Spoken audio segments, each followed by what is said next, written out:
Chuck Tingle's Complete Guide. Ghosts.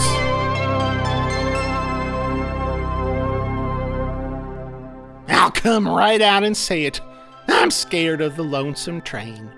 The lonesome train is the train that takes us from one timeline to the next, from this world to the great beyond. When I was a young buckaroo, I would hear it out my window, calling for miles and miles in the darkness, and it would make me feel a certain sadness that I couldn't understand. I knew that one day it would call for me, and even if today is not that day, it's still coming at some dang time or another. I think most of us have this fear of the lonesome train. That's part of what makes us human. We know that one day we've got a pit for our bones, and all we can do is hope it's a fancy bone pit with TV and comfy couch and maybe a periscope to look out and watch everyone putting flowers and chocolate milk on our graves. That would be nice. Some animals don't know they're animals, like a snake that thinks it's a hose, or a raccoon that thinks it burgles hams. But most human buckaroos know we are just trotting along with limited time in this reality, born as a baby, then turning handsome, then turning back into a baby again. But what if we knew there was a way to avoid that trip on the lonesome train? What if we might be able to avoid that bone pit for a little while? This is the idea behind ghosts. Some buckaroos believe in ghosts, and some do not.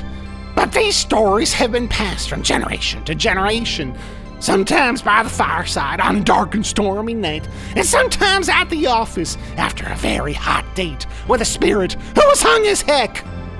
There are all kinds of ghosts: banshees, water banshees, chain danglers, foot grabbers, ghouls.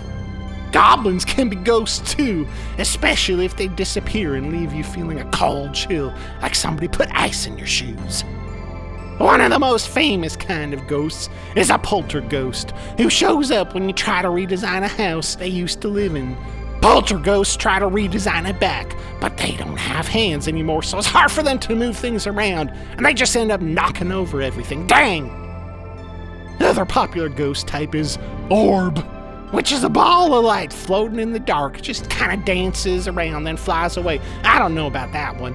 Sounds like you might just have some neighbors horsing around playing flashlight tag in the dark. Some buckaroos try to contact ghosts with a board. Just gotta make sure you get the right kind. Can't be a board from the board store or a skateboard in the garage. That's just silly. It's gotta be a board made from a kid's game company next to How to Be Rich and Hurt Your Friends and Knee Removal, the game. Next, you gotta sit in the dark with your buds and see if the spirits talk to you about their day, which is probably a nice break for them since most of the time they gotta wander around in graveyards or hide in old closets just waiting for someone to come by. They've been there all dang day. Let's take a break and talk through a haunted board. Some say you don't even need a board to talk to a ghost. They've been having ghost parties since before cars could talk. Guess what, buddy? There were no cars back then, just horses dragging around a dang pumpkin. Everyone would gather in a room, and an old witch would tell a story that was so dang exciting, nobody would notice all the fishing poles hanging from the ceiling, making their things float.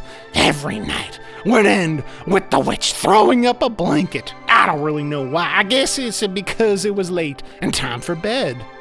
As a man named Chuck, I have seen plenty of ghosts myself.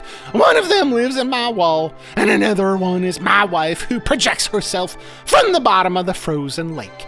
I guess that makes me what you would call a believer, but that depends on your definition of ghost. We've all got a limited amount of time on this timeline together, and it can be very hard with the ones we care about having to board the lonesome train without us. It is a painful way to see them disappear and not know where they are going. But there are many parallel timelines where they are still here. Heck, there are even some where they have not even been born yet, and others where they are happy fish swimming to work in their fishbowl. There are infinite other timelines. That is just a fact of handsome science buds. So I guess if you say that a ghost is just a left-behind trace of someone we care about, then we know for sure that ghosts are out there floating around, smiling and laughing, having their day in the sun. Whether or not they can knock over a book or write blood on a mirror is another question. But I'm not sure that question matters very much, actually. I'm just happy knowing they are still out there on another timeline somewhere, having a picnic in the park.